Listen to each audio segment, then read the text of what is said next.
आज आम बनइबा बुट आलू जह्नी कषा आगी मोटे 3 ରୁ 4ଟି जह्नी को पीस काटी नहीं जाइए आ 2टी मीडियम साइज आलू को एमती काटी नहीं जाइए। गोटे गैस ऑन करी कड़ बसई दबा और से किसी सोरिष तेल दे नबा। तेल गरम हेले आलू गुड़ी को दे भाजी नबा।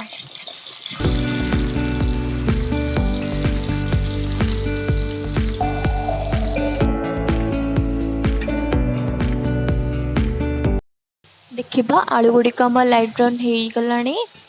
एबे आम आलू गुड़िक भाजी जाइए ताको एमे काढ़ी नबा।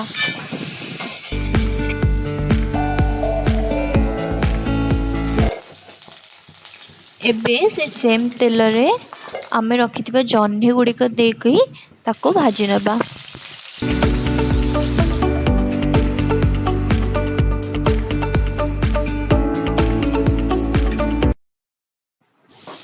देखिए आम जह्नी गुड़िक फ्राए हो आसलानी। एबे आमे ताको काढ़ी नबा।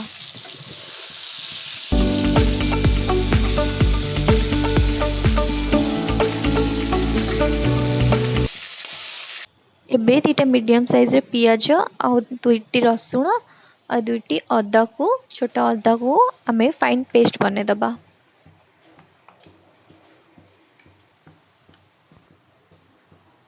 और किसी बुट डाली को 4 ରୁ 5 घंटा बतुरे नबा पानी रे। और 2टी तेजपत्र और गोटे बड़ साइज पियाज को साइज काटी नबा और किटे दालचीनी नहीं जाबा।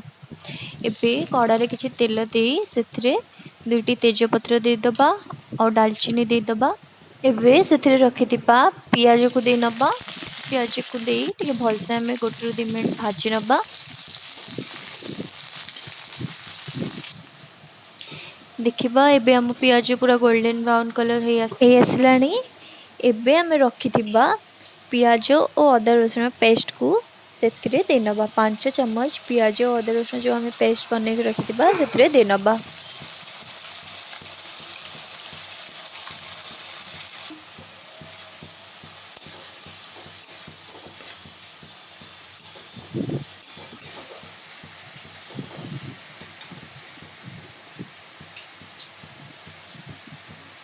एबे से गोटे चम्मच लुण ऐड कर नबा बा स्वाद अनुसार लुण दे नबा।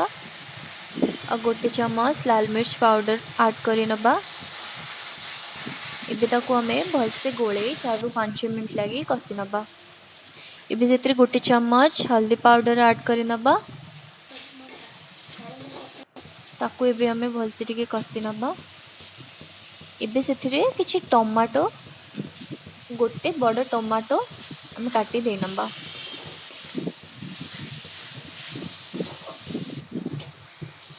ताको एबे भलसे मसला टिको हमें कसी दे दबा। एबे से रखिथिबा बुट डाली को ऐड कर दबा।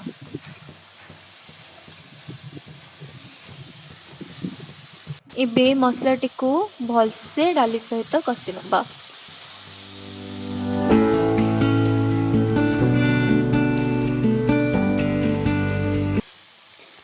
एबे मसला को भलसे कसला परे रखिथिबा आलू और जह्नी को आमे मसला रे ऐड करि नबा।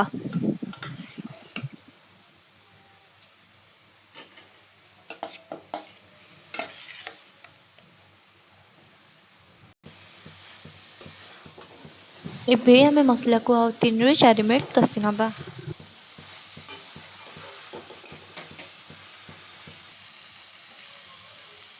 एबे आमे सेथिरे गोटे चम्मच करी पाउडर दे नबा और हाफ चम्मच धनिया पाउडर ऐड कर दबा।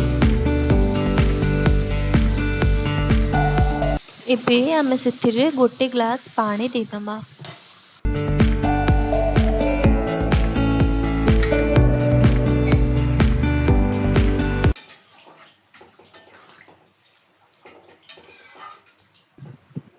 एबे आमे कवर देकी 5 ରୁ 6 मिनट फुटिबा लगी छाड़ी दबा।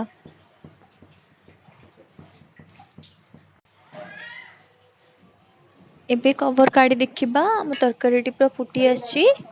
ଏବେ ତାକୁ ଆଉ 2-3 ମିନିଟ୍ ଟିକେ एमती कुक करे नबा।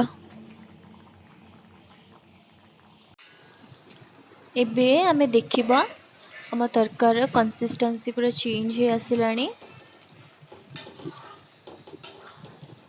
एबे ताको आमे टिके गोळे नबा। एबे सेथरे हाफ चम्मच गरम मसला पाउडर दे आ किछि धनिया पत्र दे ताको गार्निश करे नबा। एबे आमे ताको गोळे की काढी नबा। एबे हम रेडी ही जेछि जन्नी आलू बुटा तरकारी।